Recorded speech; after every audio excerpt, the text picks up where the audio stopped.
All right, we are back, as the title says, with a state of the collection of all of my Begg knives. Now, one or two of these I forgot to include in my fixed blade state of the collection because they were in the kitchen area.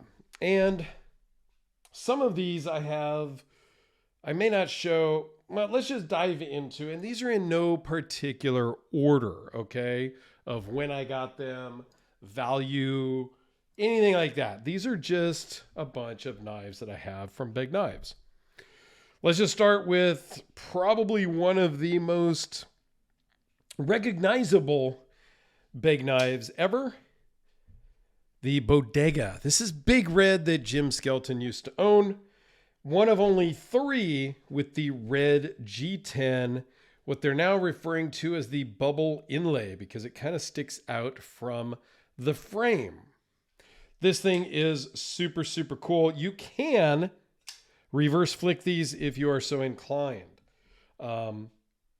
Yeah, super, super cool. I got really hooked on the Bodega model, very similar to how I got hooked on the Battle from Frank Fisher. I just think they are great knives. And I have this one here with a G10 frame and carbon fiber inlays.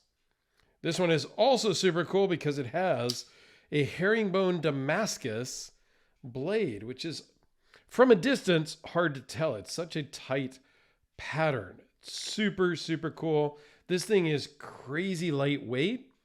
Titanium lock bar. They all have that sub lock bar that is removable and serviceable.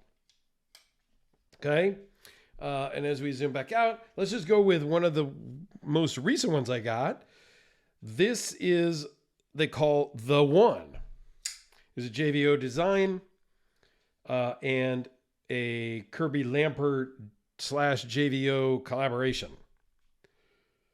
This one is super cool. I really wanted one in orange G10, but they only had one left at Blade Show West last year. And I know that my buddy Eric, Blades and Bullets, he really wanted the orange. So I took one for the team and I got the green one versus the orange one.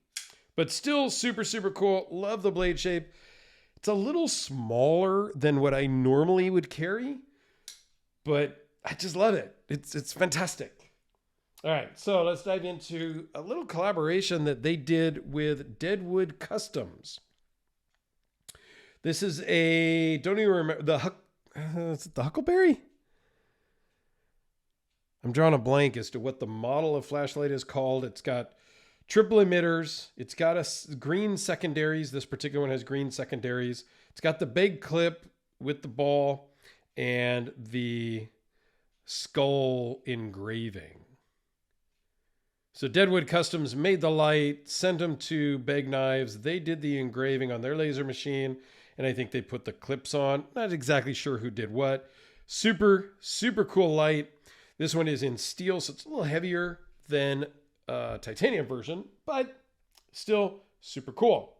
All right, let's go to one of the fixed blades that I totally forgot to pull out on my fixed blade state of the collection.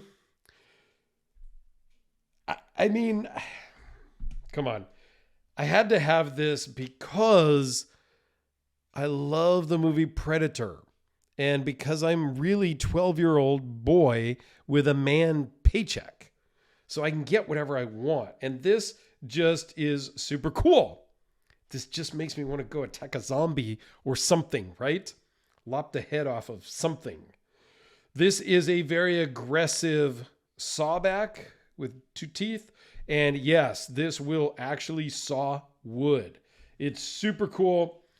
I don't know what I'm ever going to do with it. It's in the kitchen, in a kitchen drawer, because that's a good place for it, right? All right, I'm reaching over here for some other things. So this particular one, the one, and these mini glimpses are all from their very budget-friendly lineup that is currently out. These are like $79, $89, something like that. Come in a couple different versions with the holes, without the holes, and green or blue G10. I think there's also a black handled version. And I think you can get any color with any blade. But the mini glimpse is super cool. At one point, they made a mini Bodega. The ergonomics on the mini Bodega were not that great. Those ones were made by Riot. These are made by an undisclosed overseas company. All of these three are made by that same company, as well as these two. So they do have a Bodega, which is like $100-ish, $125. You know, we're going from higher end down to lower end, right? And I still think the Bodega is a beautiful blade, just in general. Super cool. This one, the Steelcraft version, is a little bit smaller, made by that other overseas company that they don't disclose. This one I actually ran out to the car to get out of the center console, because there has been one or two times in my life that I left the house without a knife for one reason or another. So I figured at some point I just need to leave one in the car. This is what I left in the car. So if you ever run into me out in public and I happen to have this in my pocket, you know why. This is the total backup knife. This Quaken is not really my blade shape or style of knife. However, I convinced Mark to pull this out of his pocket one day that we were having lunch and to literally hand it over to me and let me keep it. I tried to do that with the orange one of those, but he wouldn't go for that. Plus, it was on the same day, so you can't really take two knives out of a maker's pocket and get them. But yeah, this one came right out of Mark's pocket, so it is a keeper for sure. Love it. All right, so let's got a couple more. Let me get these ones out of the way, if you will. All right. I believe this was probably my very first Bodega I ever got. Bought this from a friend, Joel. He runs a Facebook group, Knives and Knife Trading and Feedback, something. I'm totally blowing the name. KTSF, Knife Trade Sales and something. I think Jim Skelton actually owned this one at 1.2, maybe. Don't quote me on that one. Because I had this one, I begged Mark Begg to make me a matching Bodega. Months and months, if not years, to make me a matching Bodega. So this was one of the very last Begattis. Sorry, this is the Bodega. This is the Begatti. One of the last Begattis they ever made. There was one other one, I think, that my friend Frisarno has, that actually says on the inside, the last of an era or something. It signifies that it's the last one. Yeah, they made these as kind of a joke for the overbuilt crowd. They're like, oh, let's make something that's, 1/4 inch thick compared to their standard Bodega, and let's see what happens. They flew off the shelves. That was crazy. All right, got a couple more here. I've got the Astio, which is also a JVO design. I always loved the Astio model, and I kind of kicked myself for not getting one of the custom ones early on. But I didn't, so I was able to grab one of these. And then one more fixed blade here. This is a double-edged dagger that I don't know what I'm going to do with. This came in a box with a bunch of other slip joints and things like that Mark wanted me to film, which I did. I do have a bunch of those still, but I'm not counting them in the collection because those are going to be used as giveaways, either here on the channel. Sometimes I just throw one in a box when somebody sends me a bunch of knives.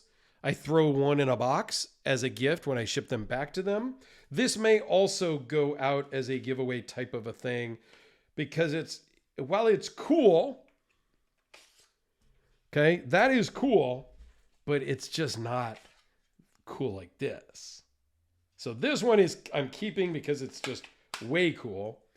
This one probably going to go to a viewer at some point because, well, that's what I do. And that's why I have a bunch of those other ones that don't really count as part of the collection. In fact, these two, I don't know. I should probably let these go also because I'm never going to really carry them. I mean, there's a lot of knives I own that I'm never going to really carry. And these are 3 that at some point, maybe I'll let them go. I don't know. But there you go. At one point, I did have like 14 of the more custom ones. Now I've got 4 of the higher end versions. And I don't know. 3, 4, 5, 6, 7, like 8 or 10 of these lower end ones now. A few that I'll keep, a few that I'll give away. But thanks for watching. I got a couple of more little subcategories to film as collection videos, and then just some random, like it'll be a random of all the other things. But I hope you guys like these State of the Collection ones. Let me know down below. Do you guys like these or not? A lot of it is just for me also that I try to do at the beginning of every year so that I can kind of look back and see where was I in 2003, 2021, 2020. I mean, I only started the channel in 2019, but I can go back now and look and see where was I at a certain year, which I think is cool. So a lot of these videos are for myself, but let me know your thoughts. Thanks for watching. I'll put a Begg playlist up here in the corner so you can see all of the details on all of these, plus the others that I've owned over the years.